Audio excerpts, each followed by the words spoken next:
Primetime news this evening. Agricultural produce prices on the rise. But what's driving the increase? TVJ News investigates. Coffee farmers still hopeful of new markets for their goods.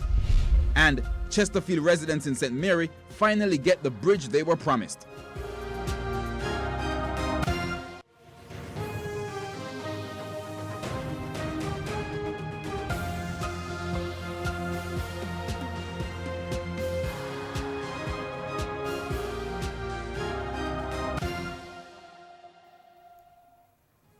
Good evening and welcome to Primetime News, both on air and online at onespotmedia.com. I'm Herman Green. And I'm Janella Precious. Also this evening, the top business stories of the day. Andrea Chisholm has our preview. Andrea?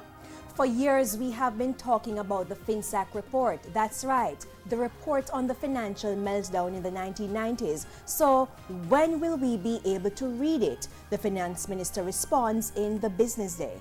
Okay, thank you, Andrea. From Andrea, we go to Karen for the latest in the sports desk. Karen? Well, Herman, after the imbroglio at the World Cup resulted in the team which had a favorite tag heading in, ending the tournament in 5th position, a new Sunshine Girls head coach looks to rebuild the brand. We'll tell you more later. There's also sports commentary, E-Prime, and weather in this newscast. But before the break, the feedback question. This evening's questions: do you think that small ganja farmers are being treated fairly in the formal licensing regime? You can share comments online, facebook.com/Television Jamaica, and tweet us at Television Jam. Please stay with us. Primetime News returns after this break.